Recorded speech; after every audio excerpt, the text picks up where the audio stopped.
prend la Boraïta, Samer Dalet, Amoudbet.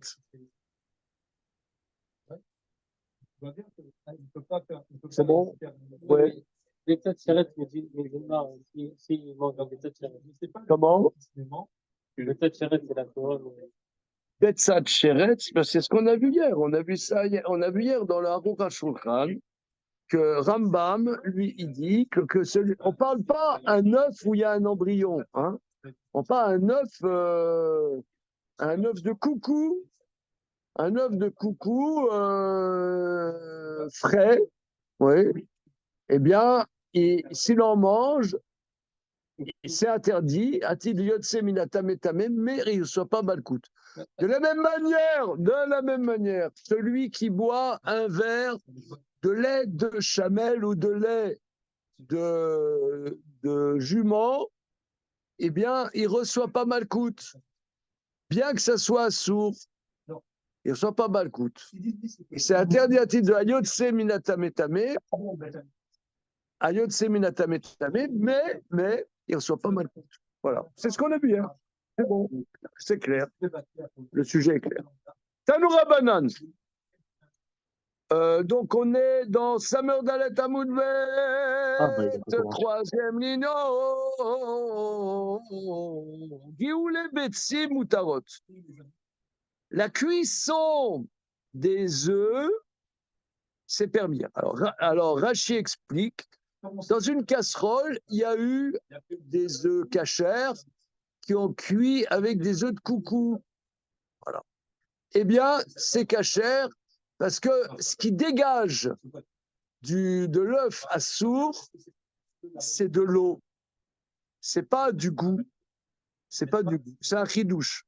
Alors, comme on est en mode chidouche, je regarde dans le Shulchan Aruch, c'est Siman Pevav Saïf E. Donc là, vous en avez un. Si vous voulez regarder.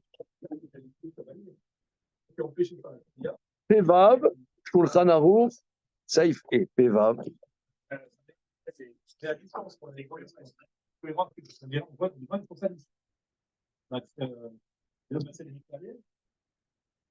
Alors, regardez.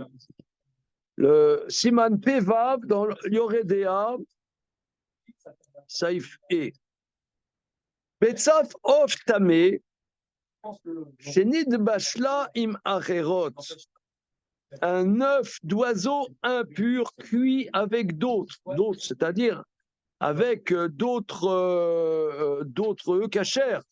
Im Ibeklipata, si l'œuf est avec sa coquille, Ena Oseret, elle n'interdit pas. Voilà.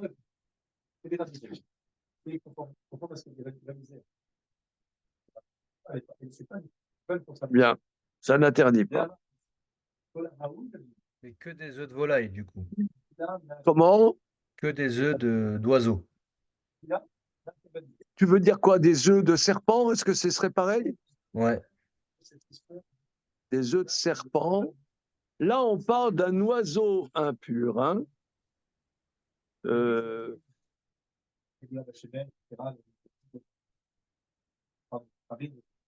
Alors, regardons le Taz, si vous le voulez bien.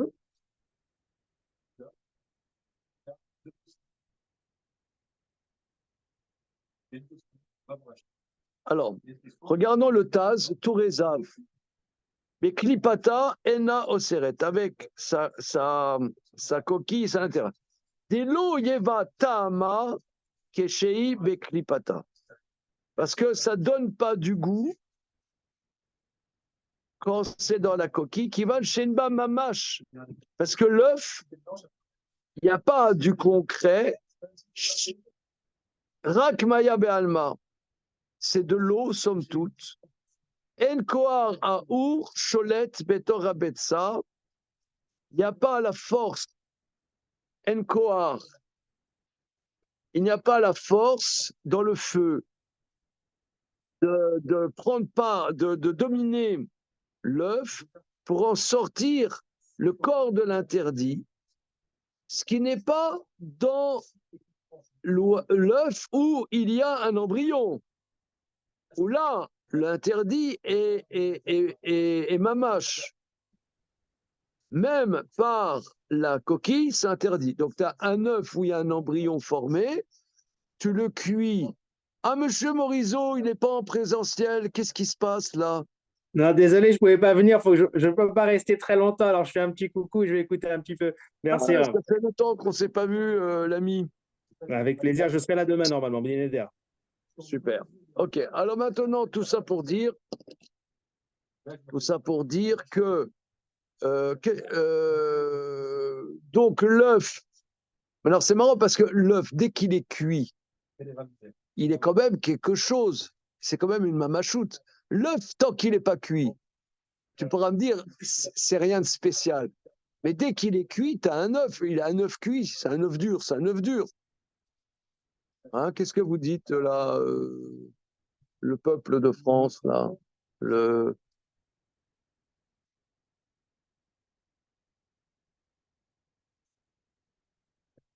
Moi, je suis un peu dubitatif sur l'exemple, dans le sens où souvent les œufs, quand on les cuit, à un moment donné, ils se fissurent, ils s'ouvrent.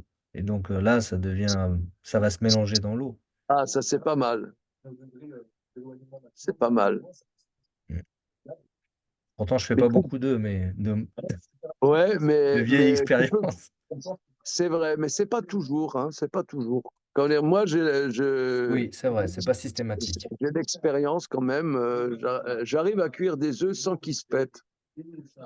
Euh, bon, mais d'accord, on peut comprendre d'ailleurs, on comprend aussi que, comme on vient de dire d'ailleurs, que l'œuf d'oiseau impur n'a pas le même degré d'interdit que la chair de l'oiseau impur. C'est ce qu'on a vu hier dans Aaron Rachou. Hein. Ça n'a pas la même densité d'interdit. Par contre, si un embryon se forme dedans, là, ça devient interdit, soit, et d'après Maïmonide, à titre de Sheretz Haof. Hein, d'après Rambam, Sheretz Haof. D'après le Sefer HaTzbot, Sheretz Haaretz. C'est une marloquette des feux. C'est bon. Alors maintenant, deuxième sujet. Donc, Betsi Muzarot Nefesh Yafa Tochlem. Des œufs, donc on parle maintenant des œufs cachers, d'un oiseau cachère, mais qui ont traîné et ont même été couvés par une poule, mais ce sont des œufs qui n'ont pas été fécondés. Alors, quelqu'un qui a l'estomac bien accroché, il a le droit de les manger. Alors moi, je ne comprends pas très très bien. C'est-à-dire, c'est des œufs un peu... ils ne sont pas frais du tout. Quoi. Des œufs pas frais du tout, on a le droit de les manger. Moi, je ne comprends pas bien parce que un œuf pas frais, c'est très dangereux. Très dangereux. Bon, je n'ai pas bien compris. J'ai regardé le Shulchan Aruch, je n'ai pas bien. Maintenant, Nimsa, maintenant c'est le sujet principal. Nimsa Léa Koret Dam. Sur l'œuf, on trouve une trace de sang. Voilà, donc tu as un œuf cachère et tu trouves une trace de sang. Alors, hier, on a vu que le sang interdit, c'est le sang de la viande, pas le sang de l'œuf. Mais étant donné que de cette tache de sang peut se former un effroi, rabbiniquement, on l'interdit. C'est un interdit rabbinique. Hein. C'est pas interdit d'après la Torah. Pas interdit d'après la Torah. Alors, Nimsa le dam, on trouve une trace de sang. Zorek et Adam, il jette le sang. Vochel et Asher. Et il mange le reste. Amar Rabbi Yirmia. Rabbi Yirmia, il dit Ve'u shenimsa al kesher shela. C'est dans la mesure où on a trouvé la trace de sang sur son nœud. Alors, Vosisdos, le nœud. Alors, hier, on a dit que dans les œufs, tu as des petits tortillons, translucides, n'est-ce pas? Hein, tu vois ce que je veux dire? Non. Tortillon translucide et judaïsme, tu vois pas? Comment? Tu fais des omelettes des fois? Tu fais des omelettes? Ouais, moi oui. Alors, quand tu casses un œuf, tu vois des fois un petit tortillon. Non? Bon, ça, ce serait ce que je dirais, mais c'est pas ce que dit Rashi. Hein. Rashi, Ve'oshinimsa Adam à la kesher shela. Ve'u, alors là, on est au Moyen-Âge, hein. On n'est pas. On est il y a 900 ans, hein, d'accord? C'est quoi un kesher? Ou Zera Shetanagol, c'est la semence du coq, Kachou Berosh Akad chez le Betsa, qui est du côté rond de l'œuf, pas du côté pointu. Misham Yetzira Taifwar Matrelet. C'est de là que la formation du fœtus, de l'embryon se forme. Kivan Shadain ou Sham, étant donné il est là-bas, l'onit père Beshar Abetsa. Donc ça ne s'est encore pas diffusé dans le reste de l'œuf. Il karochel il mange le reste. Aval nimsa al chelmon shela. Mais si le sang se trouve sur le jaune, c'est-à-dire tu as un œuf.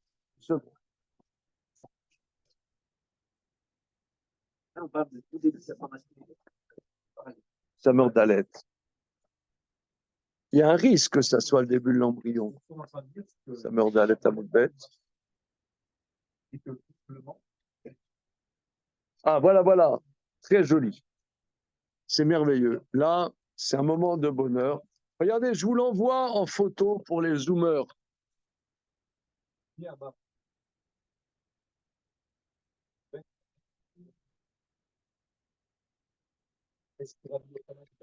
Moi, j'ai aussi un dessin comme ça dans Steinsalz, en couleur. Alors, j'envoie la photo.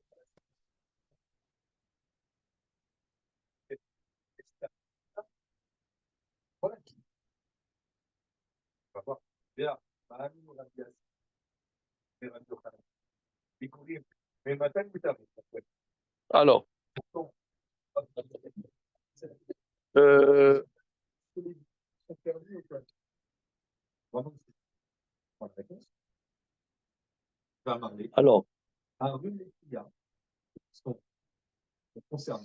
oui, regardez, soyez émus.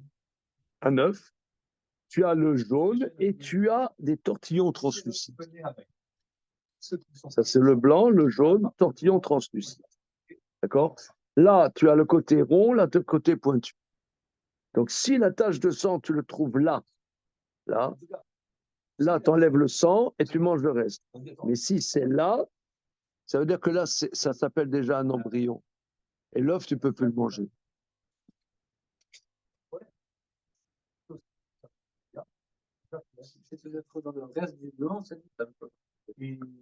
Si c'est dans le blanc, tu n'as aucun problème. Ah.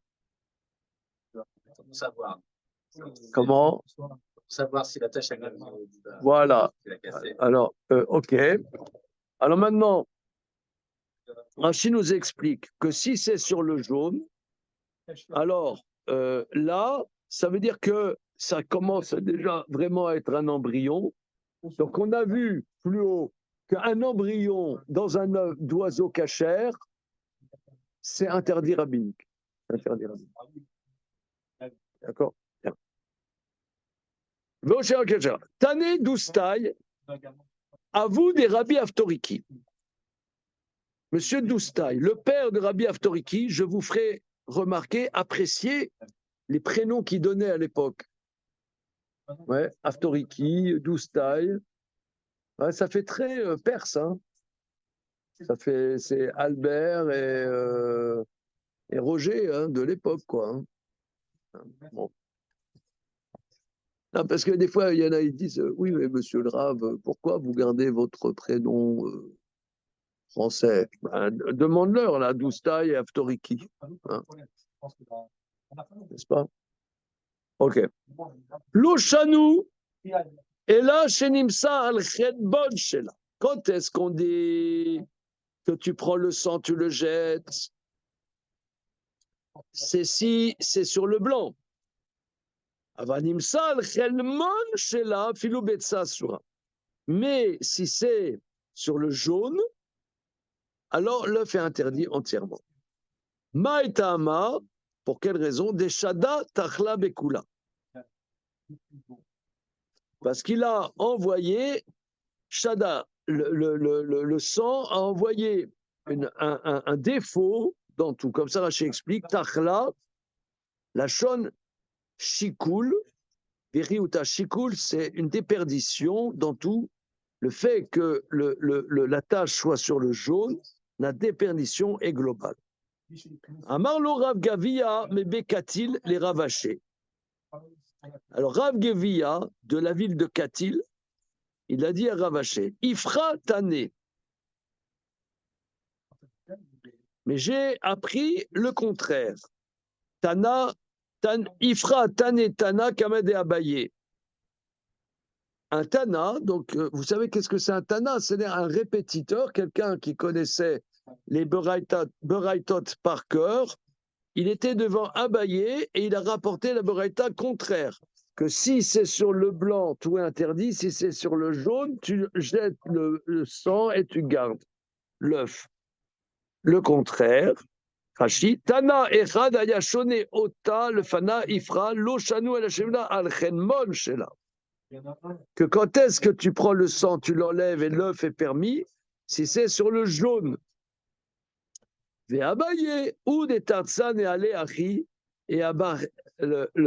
Et Abaye, il a répondu comme ça. Ve'abaye ou des tertsan ale, kedamra loshanu et là al chelbon. Que non, que en vérité, la Beraïta disait le contraire et Abaye a dit il faut rajuster comme j'ai dit. Que quand est-ce que tu prends le sang et tu le jettes, le fait permis, c'est sur le kécher du blanc. Et raison de plus, c'est sur le blanc lui-même. Maintenant, si la tâche est sur le jaune, tout l'œuf est assourd. Voilà. Amar Chiskia. Minaïn les betsat mea shei asura minatora. Qu'est-ce qu'il dit? D'où savons-nous que l'œuf tamé est interdit d'après la Torah? Chez Neymar, et Batayana, la fille de l'autruche, la fille de l'autruche. Est-ce que l'autruche a une fille? Et là, Zobetsat Mea. Non, c'est l'œuf d'autruche. C'est l'œuf d'autruche qui est interdit après la Torah.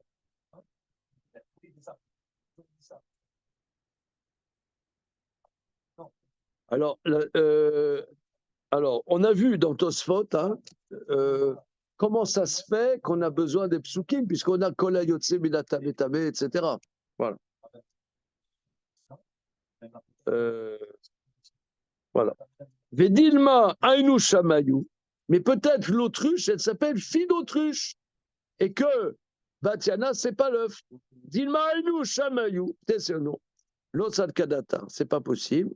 Pourquoi dire-t-il? C'est écrit dans le rouleau des lamentations de Jérémie. Batami le Arzar Kayanim Bamidbar. Fille de mon peuple, cruelle comme les autruches dans le désert. Donc tu vois bien que l'autruche, ça se dit autruche, pas Batiana. L'autruche, c'est pas Batiana, c'est autruche. Vélo. Non, tu as tenu l'autruche, ça dit Yana. Mais c'est écrit dans Micha, Esse misped katanim ve'avel kebenot yana. Ke yana zo shemitave albanea.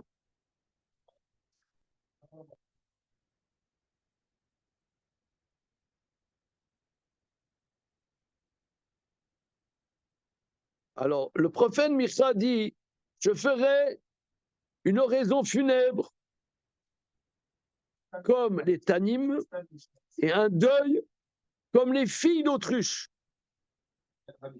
Donc l'autruche, le cri strident de l'autruche dans le désert.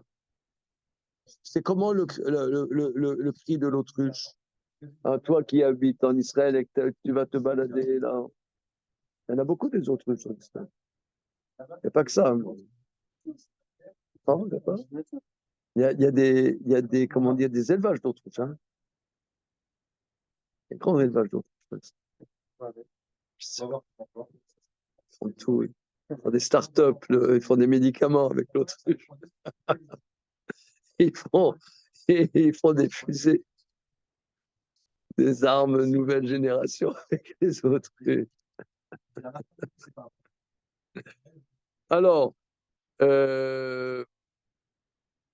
donc tu vois que l'autruche, on l'appelle la batiana, c'est pas l'œuf. Donc l'autruche s'appelle aussi batiana. Voilà. Ve'aketi ve'sharnu sham benotiana.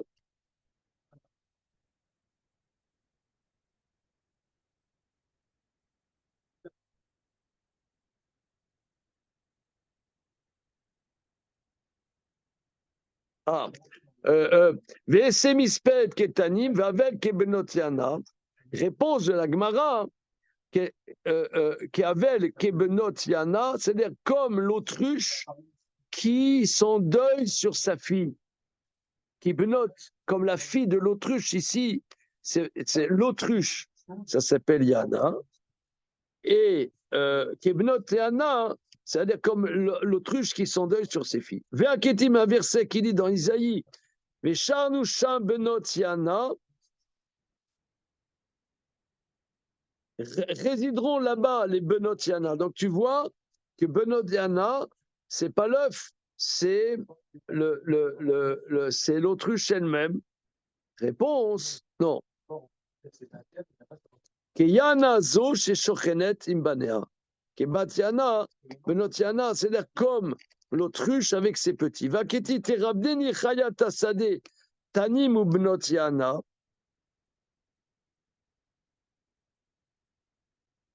Le tanim, je ne sais pas bien qu'est-ce que c'est. Moi, je dirais c'est le crocodile. Tanim, hein? Non?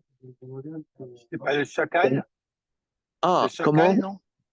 Chacal. Le chacal, ça se dit tanim? Je crois, oui, mais je crois qu'il y a un doute sur le nom, mais en tous les cas, le Steinsalz, il traduit chacal. Ah, d'accord. C'est ce que j'avais en tête. M'honorera les bêtes des champs, le chacal et le bonotiana. Donc là, c'est pas les œufs, c'est l'autruche. Bisakal betsa, betsa bad memar shira. Est-ce que l'œuf est capable de faire une glorification à Dieu? Et là, ketiv ayana, et ketiv batayana.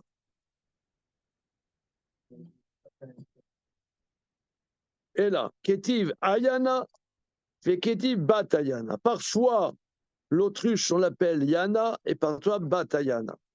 Mais shaneara des pasak sifra les shtetevot.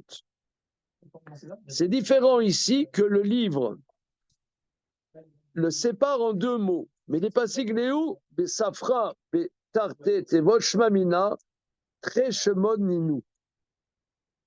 Je peux vous interrompre quelques secondes? Oui. Ah, voilà. Voilà. Attends. À qui?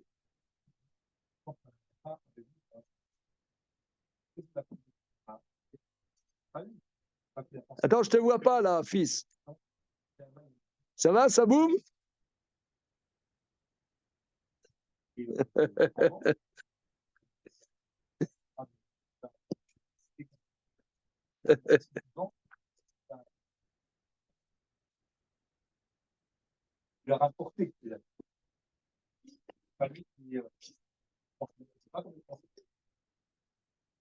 Super. Alors, je t'avais prévenu, hein. Ça, c'est Voilà. Alors, et Kedim Batayanam chercha des passages si frage tétévot. Alors, une seconde. Une seconde.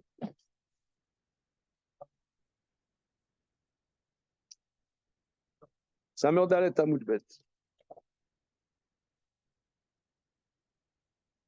Ah oui, dans le Art Scroll, il y a un super dessin des œufs. Voilà. Alors, une seconde.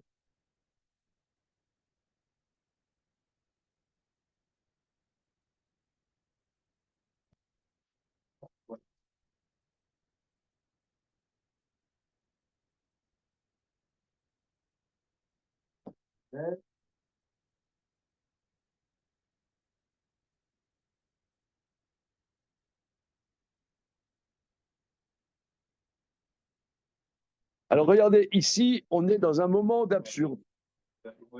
Je reprends. C'est que l'autruche, on l'appelle Yana, Ayana ou Batayana. Mais dans la parashat Shmini, dans la parashat Re'eh, quand on parle de l'œuf de l'autruche, le scribe doit écrire en 2 mots, Bat Yana, en 2 mots. Puisqu'il écrit en 2 mots, ça veut dire que c'est pas l'autruche. Toi, tu vas dire, est-ce à dire que quand on dit Batiana, l'autruche, c'est en un mot? Alors, c'est pas possible. On a vu Benotayana, on parle des autruches, c'est aussi en 2 mots.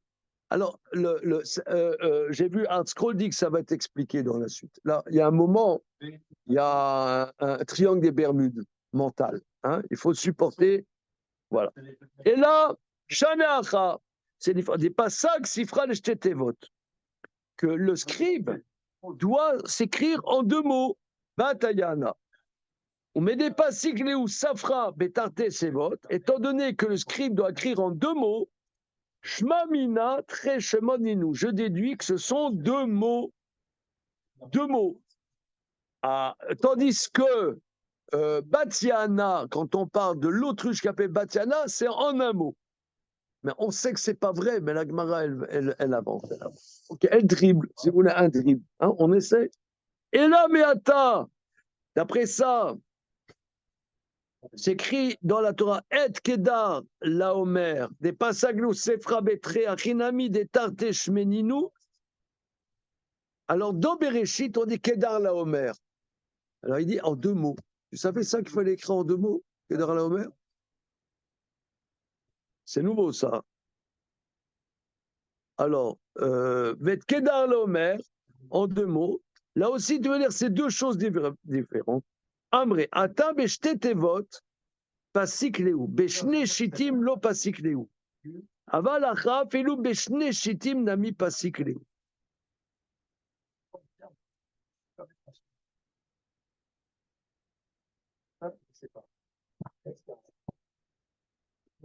Alors, ça a l'air d'être que 2 mots, en vérité, c'est pas un problème. 2 mots, ouais, ça peut être un même sujet en 2 mots. Mais en 2 lignes, shitim, ici, même en 2 shitim, tu peux, c'est-à-dire quand tu écris Batiana, quand tu écris Batiana, il faut que ça soit sur la même ligne. Quand tu dis l'autruche. Mais quand tu dis l'œuf d'autruche, tu peux bat dans une ligne et passer à la ligne suivante, Yana. Donc ça montre bien que c'est 2 concepts. Regarde si c'est effectivement la lecture.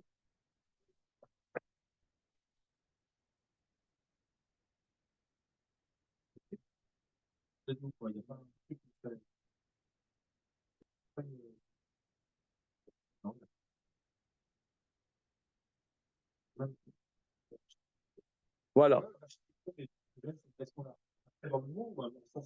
C'est-à-dire que Batiana, l'œuf d'autruche, dans les protocoles, le scribe, il peut écrire Bat et Yana la ligne d'après.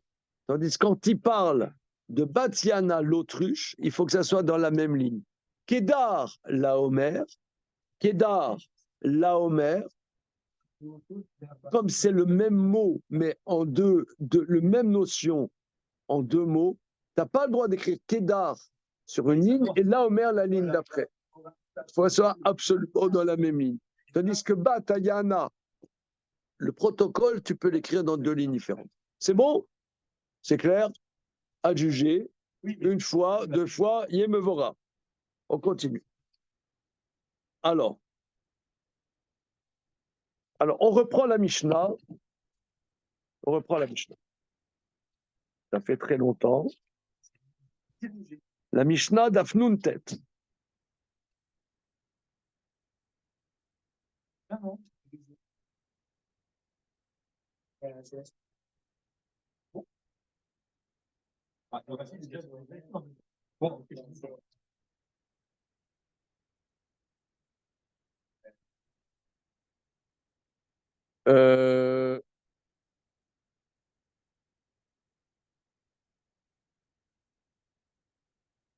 Kol of adores tamé, tout oiseau d'ores, donc il y a plein d'explications, prédateurs, tout oiseau de proie, etc., ou qui foule avec ses pattes, etc., est impur. Alors, Aval Amrou Chachamim, nos maîtres ont dit, où est-ce que c'est écrit Aval Amrou Chachamim?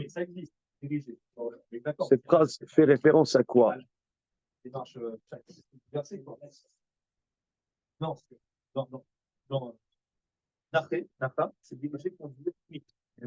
Où est-ce que c'est cette phrase-là? Aval Amrou Chachamim. D'accord.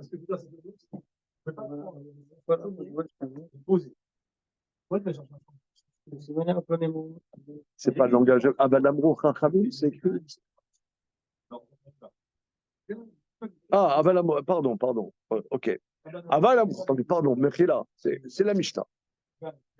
Tania, on enseigne. Rabban Gamliel Omer. Rabban Gamliel dit Dores veochel beyadoua shutame. Si il est Dores veochel, c'est-à-dire on avait vu dans Rashi qu'il appuie avec ses pattes, voilà, et il mange, c'est sûr qu'il est tamé. Dores veochel, il appuie et il mange. Yeshlo etzba yetera. Il a un doigt en plus, un jabot, un korban non niklav, c'est sûr qu'il est taor. Rabbi Elazar et Rabbi Tzadok, Rabbi Elazar et Rabbi Tzadok, il dit Motrim lo chut shel meshicha. Im rolek raglav, shtay lekashe dekan tame, shalosh lekan, achat dekan taor. Tu tends une corde. Si il se met sur le fil, deux doigts là, c'est tamé. 3 doigts là et 1 là, c'est taor. Rabbi Shimon ben Elazar Omer, kolof a kolet minavir tamé. Tout oiseau qui attrape de l'air, ouais, par exemple, tu as un moustique, il attrape comme ça en l'air, c'est tamé. Minavir tamé. Tzirtanami miklat kalta, mais le tsefirta, on sait bien que c'est taor, le tsifarta.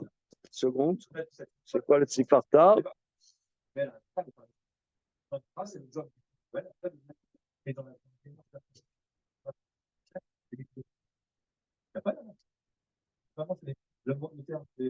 Voilà, bon, tsifarta, il n'explique pas. Stanza s'il dit, qu'est-ce que c'est, tsifarta?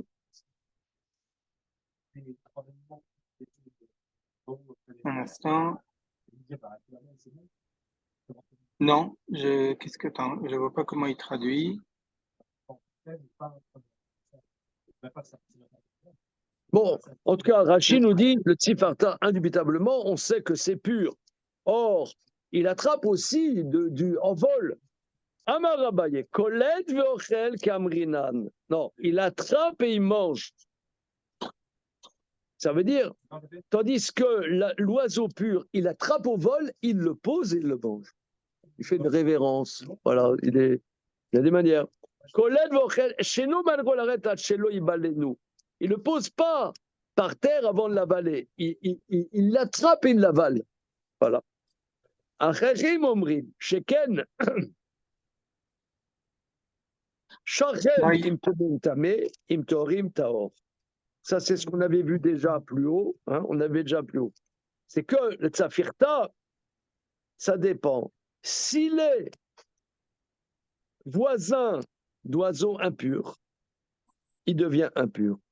C'est un oiseau, le tzafirta, ça dépend de la compagnie. Sinon, en compagnie des tamés, il est tamé, avec des taors et des taors. Oui, c'est un oxymore. Comment? C'est pas un oxymore? Non, c'est-à-dire c'est un oiseau, il est ambigu. C'est comme nous.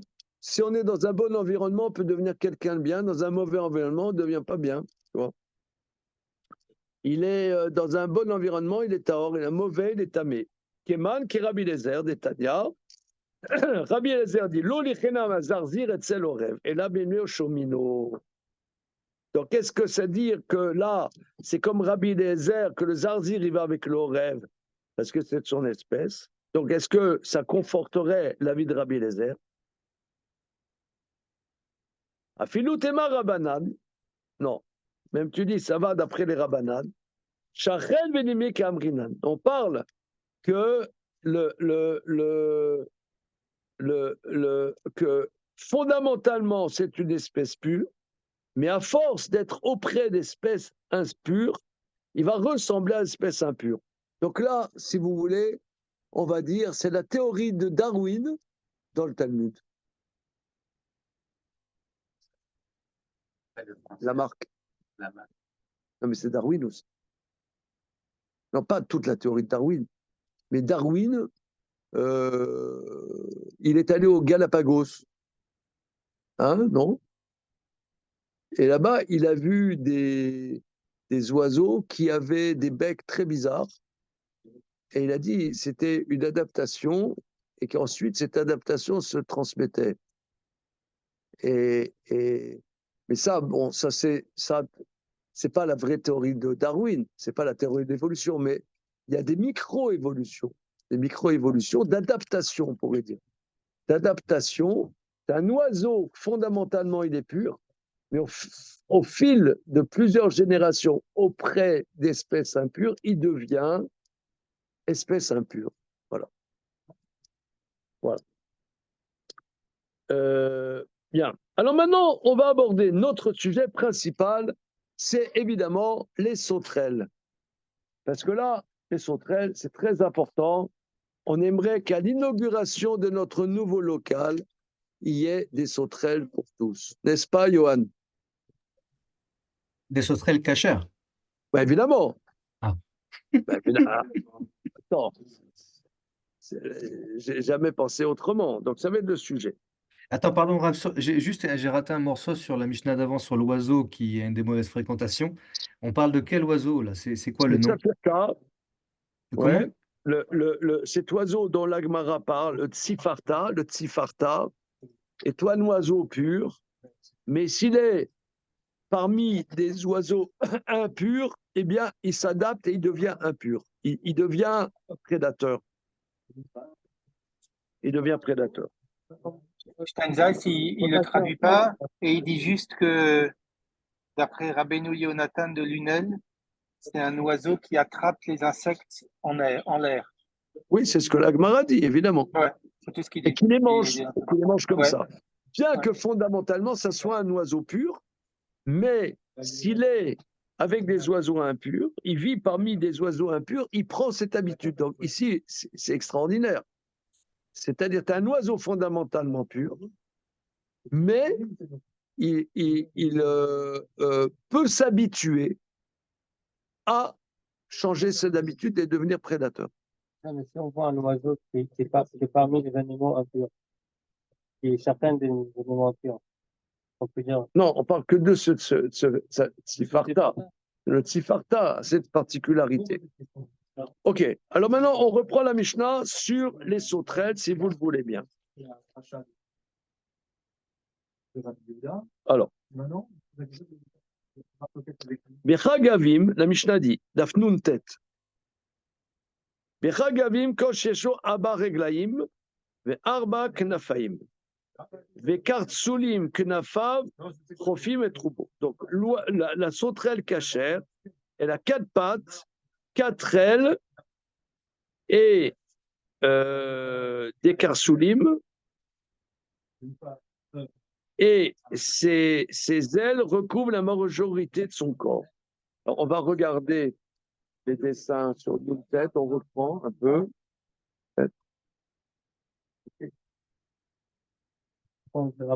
Quoi, une seconde. Voilà. Donc là, je peux faire une photo. J'envoie.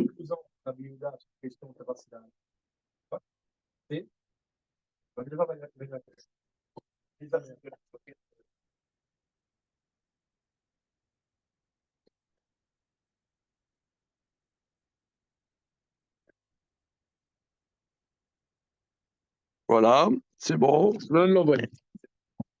Alors, Rabotaille, on peut regarder ensemble. Donc, une sauterelle grand A, sauterelle grand A, là, il y a les ailes, il y a les pattes, 4 pattes, 1, 2, 3, 4.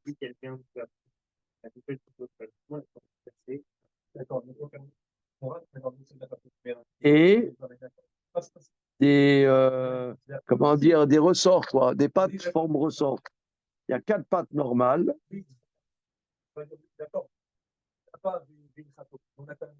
1, 2, 3, 4. Et des karsoulim. Des ressorts comme ça. Et l'aile recouvre la majorité du corps. L'aile recouvre la majorité du corps. On reprend. Alors, Maïroubo, la majorité du corps.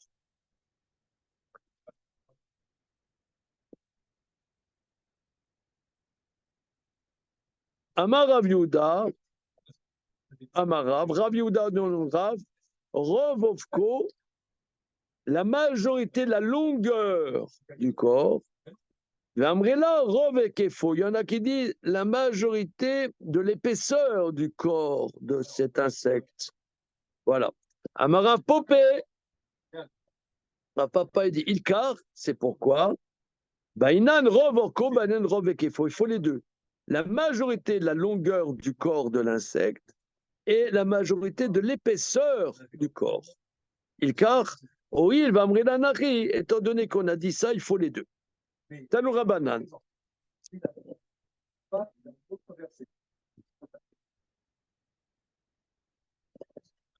Alors, Tanoura Banan. Elo Arshav, il n'a pas là maintenant. Va-t-il égader Al-Khazman?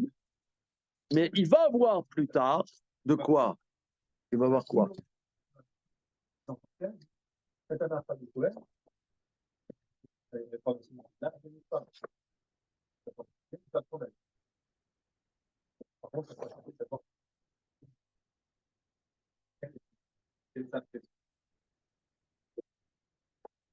Il n'a pas maintenant, mais il va avoir.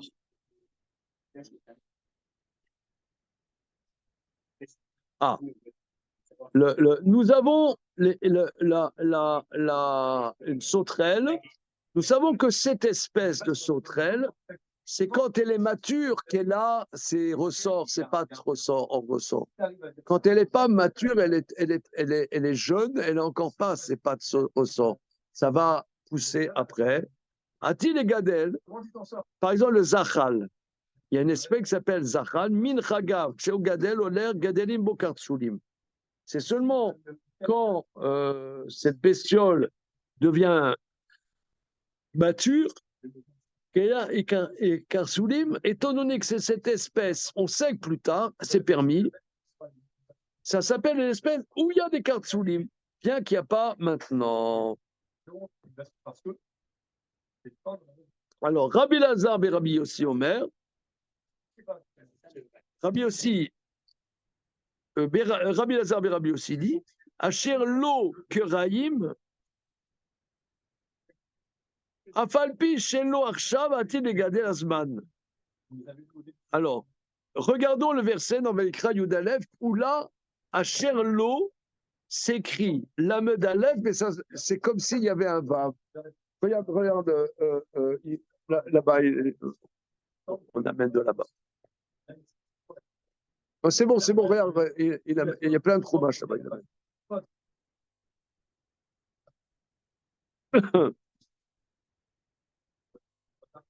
Donc, Sean, merci beaucoup. Vaikra Yudalef.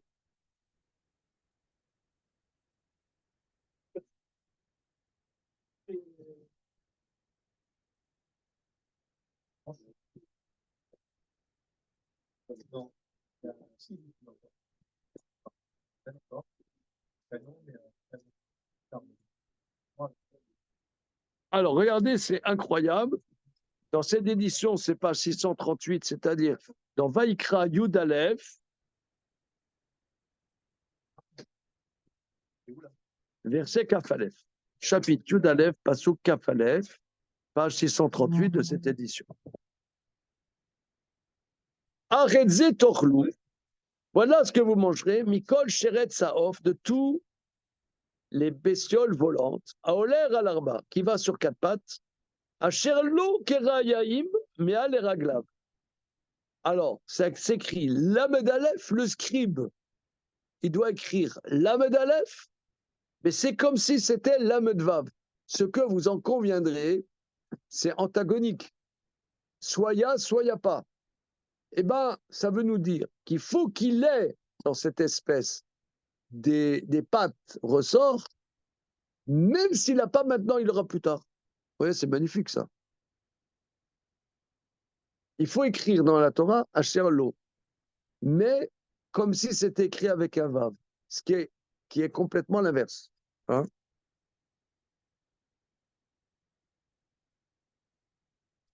C'est bon?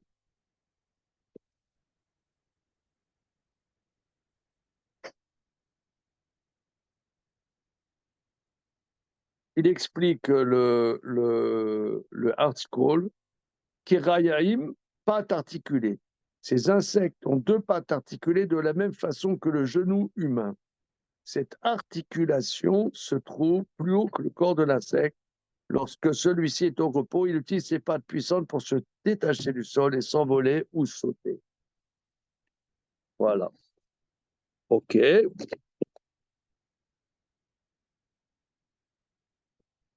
Bien. Talmud Rabbanan. Alors, c'est bizarre parce que regardez, regardons Rashi. Asherlo Keraim, lo la medalef, et Vacherlo carré. Mais il faut lire comme si c'était un vav.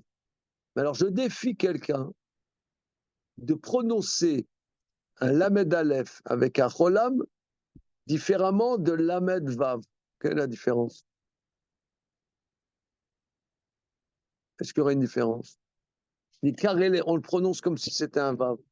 Et c'est pareil. Est-ce à dire qu'il y aurait une prononciation différente chez les Yéménites, que sais-je, chez les Djerbiens?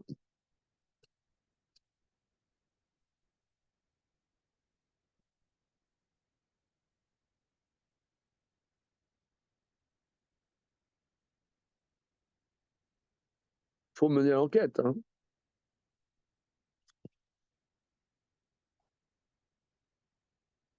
18.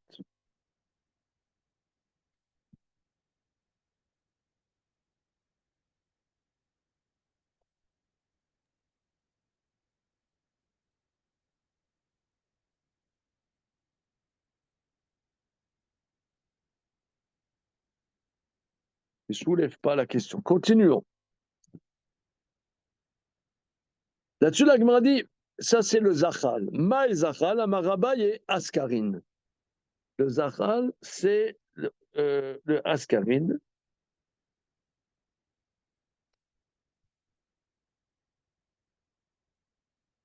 Alors, il y va voir le livre de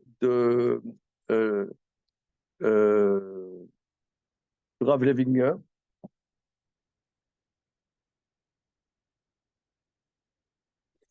Samerté.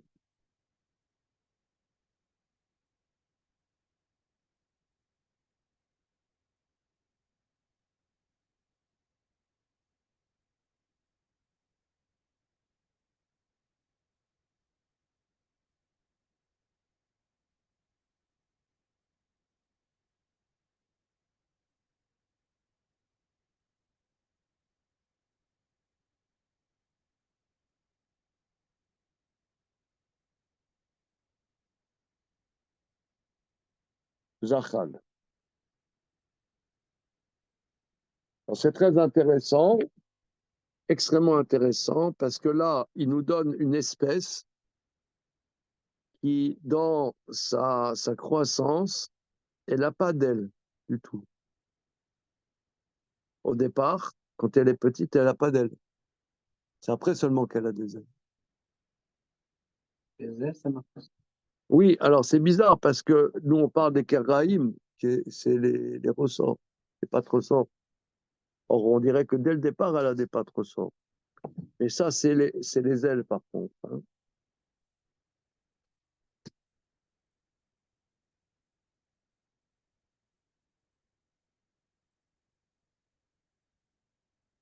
OK. Alors, Tanoura Banane, le verset dit Et télé mehem tochelou. Donc, c'est écrit dans la Torah, on a le verset devant nous. Hein, on a le verset. Et télé, le verset Kafbet 22. Et télé mehem torlou et arbe les minov, et ta salam les minéou, et ta chargo les minéou, et ta chagav les minéou.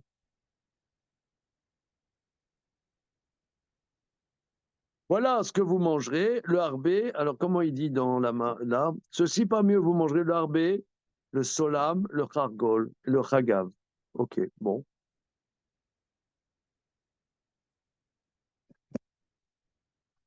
Alors, le harbé, c'est ce qu'on appelle le govaï. Salam, c'est le rachon. Chargol, zénipol. Chagav, zégadian. Matalmud Omar, les minos, les minéou, les minéou, les minéou, arba pamim, la vite, siforat kramim. Veyochna Yerushalmit, Vartsonia, va Rezavit.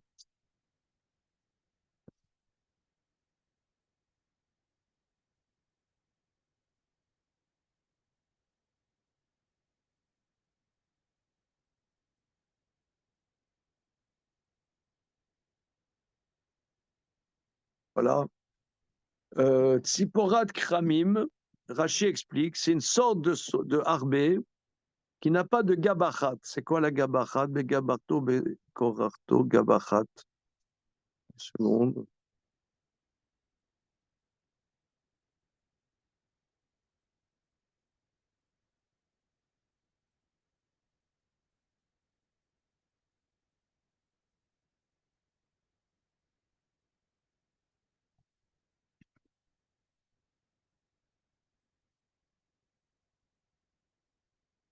Bon.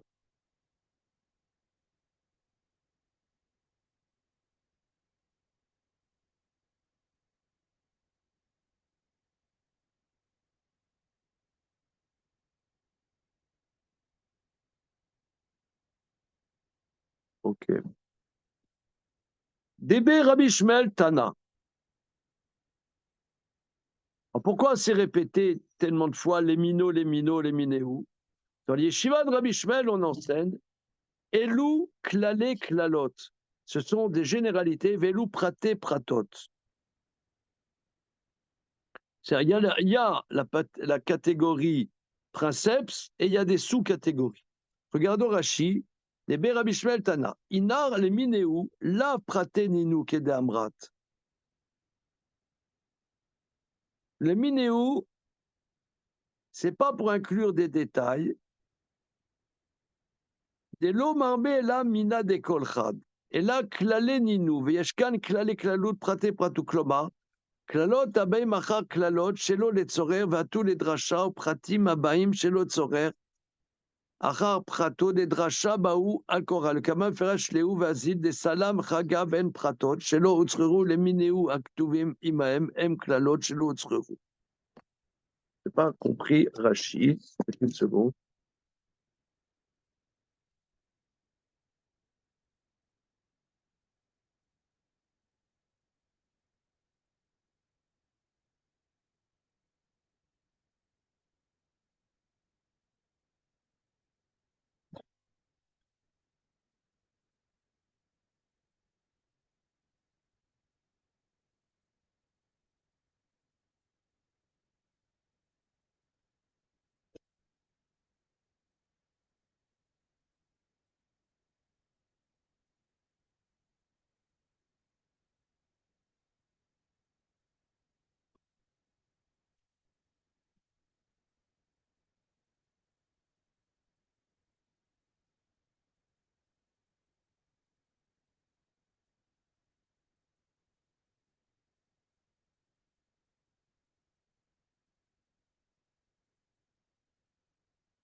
Oui, il explique que Rabbi Ishmael vient nous dire, c'est pas pour inclure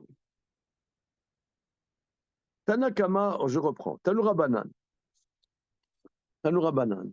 et Téléméem Tochlu, voilà ce que vous mangerez, et Tarbé, voilà, les minéou. Alors, tu as une généralité, ensuite un détail, ensuite tu as les minots, une généralité.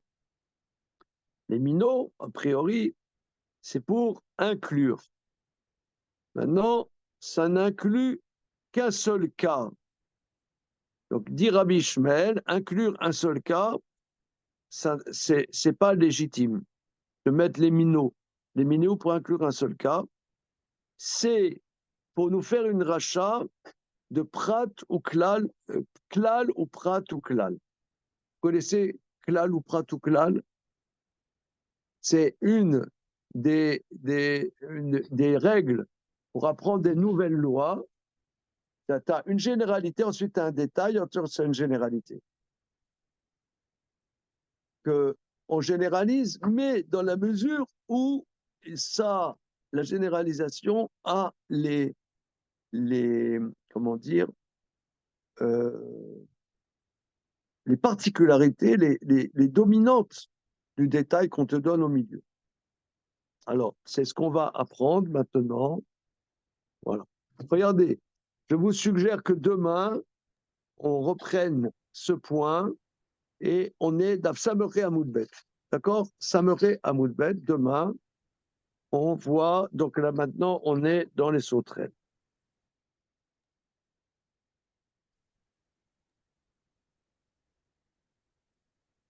C'est très intéressant, dans l'Art Scroll, ils mettent des espèces qui sont très, très... Je vous envoie la photo, des espèces qui sont très, très diversifiées. Hein.